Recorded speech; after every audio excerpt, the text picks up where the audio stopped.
We are inside the submersible Titan, which is a carbon fiber and titanium sub that can go to the depths of the Titanic. Hi, my name is Stockton Rush. I'm the CEO and founder of OceanGate. Let's take a look at Titan. We've taken a completely new approach to the sub design, and it's all run with this game controller and these touch screens. And it's Bluetooth, so I can hand it to anybody.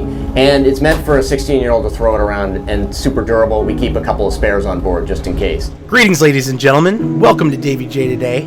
I'm your host, DaveyJay, and today I have some more news and just a brief update on the missing Titanic sub in the North Atlantic. Davey, Davey, Davey, Davey, Davey, Davey, Davey, Davey, Davey, Davey, Davey, Davey, Davey, Davey, Davey, Davey. It's owned by OceanGate Tours, and they're based out of Everett, Washington, which is kind of interesting because that's completely on the West Coast. They launch on the East Coast, I'm assuming somewhere off the coast of Newfoundland, because that's the closest port to where the Titanic wreckage site is.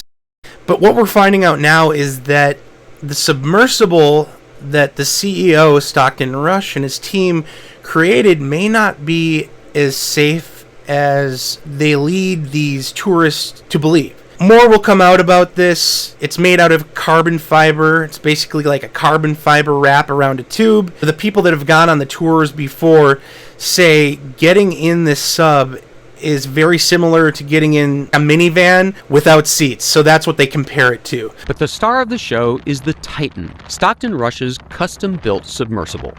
5-inch thick carbon fiber capped on each end by a dome of titanium. So there's not a lot of room in there.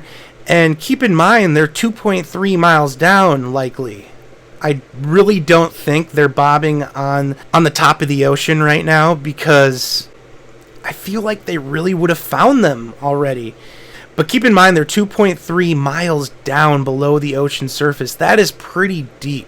It's super cold down there. It's below freezing down there. And the conditions must be just terrible. I believe they have a small little curtain toilet area that they can use. The engineers claim that it has 95 hours of life support. Like I said, this has never really been tested all the way. This is just a rough calculation. Not gonna lie, I was a little nervous. An experimental submersible vessel that has not been approved or certified by any regulatory body and could result in physical injury, disability, emotional trauma, or death. Where do I sign? Oh-ho! Take your shoes off, that's customary. Okay. Wow. Inside, the sub has about as much room as a minivan. So this is not your grandfather's submersible. We only have one button, that's it. It should be like an elevator. You know, it shouldn't take a lot of skill. The Titan is the only 5-person sub in the world that can reach Titanic depths, 2.4 miles below the sea. It's also the only one with a toilet.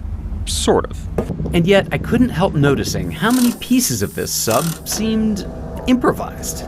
We can use these off-the-shelf components. I got these from Camper World. We run the whole thing with this game controller. Come on! But what the U.S. and Canadian Coast Guard has done is released these sound buoys. And what these sound buoys do is they go down about 100 or 200 meters and they have microphones on them and they listen for sounds of life below the ocean surface. So GPS doesn't travel in the ocean, but sound waves do. So one of the 5 people on board is a Titanic expert.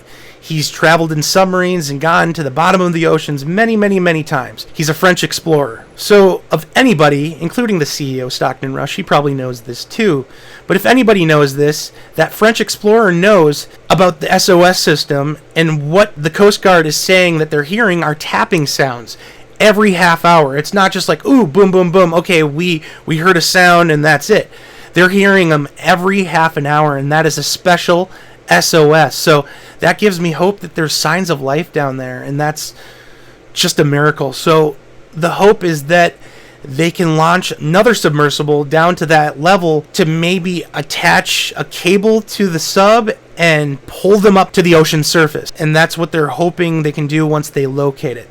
So if you're at home, I know this sounds horrific and let's just do our best to pray for all the people on board, all 5 of them, and pray that they come home safely to their families. Another interesting thing is that they brought this huge military salvage unit out there. The salvage unit can go pretty deep, not as deep as 2 miles down or anything, but they can go pretty deep, and it's full of cables, and it's made to locate ships and submersibles, not necessarily 2 miles deep, but it's made to locate those and bring them back to the surface. So they have that salvage unit out there. I don't know too much about this, but more will unfold later. I'll try to update you as often as I can with new information as it comes out. I want to thank you for watching. What do you feel about the whole situation? Again, have you gone on any of these tours before? I know there's only so many people that can afford to go on these tours, so if you're watching, comment down below. Let us know what it's all about. Are you an expert in marine travel?